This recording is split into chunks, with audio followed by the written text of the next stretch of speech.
घाती कर्म में दो प्रकार की प्रकृति पाई जाती है। ये प्रकृतियों की बात है। घाती कर्म कौन कौन से हैं? ज्ञानावरण, दर्शनावरण, मोहनीय, अंतराय। तो इनमें दो प्रकार की प्रकृतियां पाई जाती है। कौन कौन सी? सर्वघाती प्रकृति और देशघाती प्रकृति। अब ज्ञानावरण जो एक मूल प्रकृति है, उसके भेद कितने? 5 है। उसमें बता रहे पहले जैसे केवल ज्ञानावरण, केवल दर्शनावरण आदि सर्वघाती प्रकृति है। मति ज्ञानावरण, शुद्ध ज्ञानावरण, अवधि ज्ञानावरण, मनपरे ज्ञानावरण आदि देशघाती प्रकृति। ये प्रकृतियों के भेद देखे।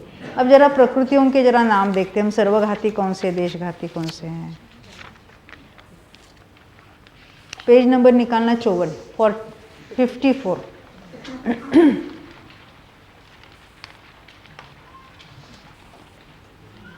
देखो ये थोड़ी बात है सर्वघाती देशघाती की, आपको लगेगी कठिन। एक बार ये समझ लो तो जीवों के जो 5 भाव होते हैं ना, उपशम भाव क्या होते हैं, क्षायिक भाव क्या होते हैं, उपशम भाव क्या, ये समझना इतना सरल हो जाएगा और विषय भी स्पष्ट हो जाएगा। हम शाम को फिर दोबारा इसको लेने वाले हैं।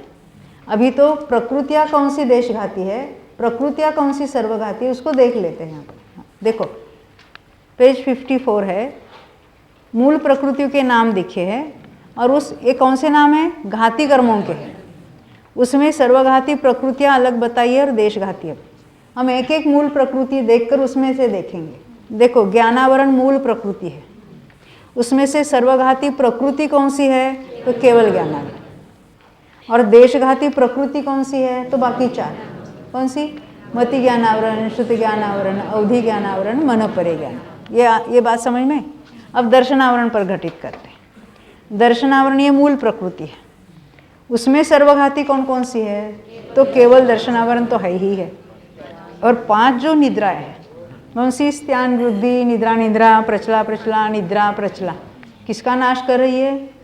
जागृत अवस्था का नाश कर रही है। हाँ? तो कहते हैं कि ये सब कैसी है? पूरा घात करती है। निद्रा का उदय है तो जागृत अवस्था का पूरा नाश है वहाँ पर। ये सर्वघाती प्रकृति। और देशघाती कौन सी है उसमें? चक्षु दर्शनावरण, अचक्षु दर्शनावरण और अवधि दर्शनावरण। यहाँ तो समझ में आएगा। इसको कुछ याद रखने की कोशिश नहीं, केवल समझने की बात है। अब मोहनीय की बात देखते हैं। मोहनीय में तो बंधने वाली तो एक मिथ्यात्व कर्म ही है, और वो कैसी है? तो सर्वघाती है। पर जब सम्यक दर्शन हुआ था तो मिथ्यात्व में से सम्यक मिथ्यात्व तैयार हुआ। वो सम्यक मिथ्यात्व भी कैसा है? सर्वघाती है। क्यों? वो सम्यक का पूरा घात करता है। परंतु जो सम्यक प्रकृति तैयार हुई, वो कैसी प्रकृति तैयार हुई? देशघाती। यानी उसका उदय भी चलता रहे और सम्यक तो भी बना रहे, ये बात हो सकती है। फिर चारित्र मोहनीय में देखते हैं। अनंतानुबंधी चारों ही सर्वघाती है, सम्यक तो नहीं होने देते। अप्रत्याख्यानावरण चारों ही सर्वघाती है, थोड़ा भी त्याग नहीं होने देते। प्रत्याख्यानावरण चारों ही सर्वघाती है, सकल संयम थोड़ा भी नहीं होने देते, ये सर्वघाती है।